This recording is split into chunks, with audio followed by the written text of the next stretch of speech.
কালকে রাত্রে আমাদের 9:30টার দিকে একটা ঘটনাতে ইনফরমেশন আছে যে গোকুলপুর আরাইভ টিলাতে একজন লোক ইন্দ্রজিৎ দে তার মা এবং তার স্ত্রীকে দা দিয়ে কুপিয়েছে। এরপর আমরা ঘটনাস্থলে আসি।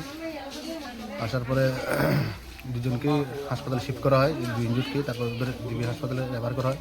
অ্যাকর্ডিংলি আমরা এই মূলে একটি কেস নিই, কেস নাম্বার কেস নাম্বার 6/2026 এবং আসামিকে আমরা আজকে অ্যারেস্ট করেছি। আর কালকে রাত থেকে এখানে আমাদের যে প্লেস অফ আকারে সেটা কর্ডন করে রাখা হয়েছে এবং আজকে এফএসএল টিম সহ আমরা এখানে ভিজিট করি এবং ওয়েপন্স অফ দ্য অফেন্স একটা দা যাকে বলে এটা সিজ করা হয়।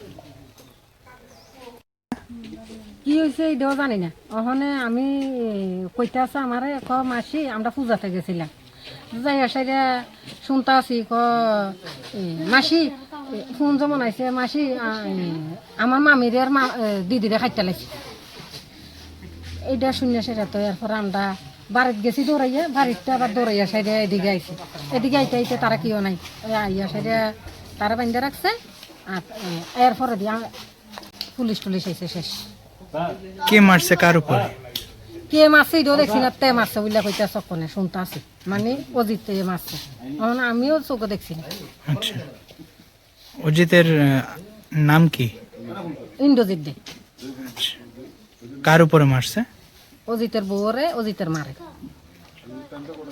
কি কারণে, কি কিছু কি জানা গেছে? আমি সেইটা জানি না স্যার, যেটা দেখছি না এটা আমি কেমন কম। আচ্ছা, তারা কি প্রায়শই কি ঘরে অশান্তি থাকতো নাকি? হ্যাঁ, সব সময় শান্তি।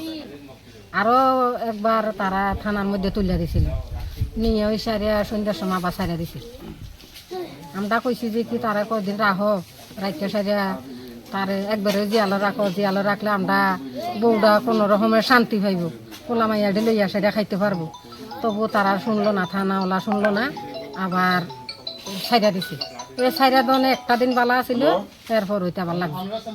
এই যুদ্ধ করতে করতে তো আমার বাইটা গেল গাই আনতে বড়টা। এটা কোন জায়গায় ঘটনাটা হয়েছে? আরব টিলা। ওখানে যেমন আমার মারে কাছে, তার বউরে কাছে, ওখানে আমরা চাইতে আছি তারও তাছি আর আমরা যেমন না দেহ না লাগে, এই দুই চাইতে আছি। ওখানে চিন্তা করবো, এটা থানায় চিন্তা করবো। থানা আমরা তাছি আর চাইতাম না। তার চেহারা না দেখার লেগে কি করবেন আপনারা? আমরা কি করতাম, আমরা কিতা করতাম কর, আমরা তো করলে তো আরো আগে করে লাইতে পারতাম। একজনে কি মাইরা লাইতে পারেনি, আমরা পারতাম না স্যার। এখন আপনারা চিন্তা করেন কিতা করবেন। চেহারা দেখলে আমরা আপনি কি চাইতেছেন? শাস্তি চাইতেছেন না? না, শাস্তি চাই, শাস্তি চাই। কেরে ফুলা মাইয়ারি দেখলেও শরীরটা জ্বলে। আমিও তো পালতাম না স্যার, আমারও তো আছে সন্তান। এখন আমি আরেকজনের ফুলা ভাই নিয়ে আসে আমি পালতে পারবো।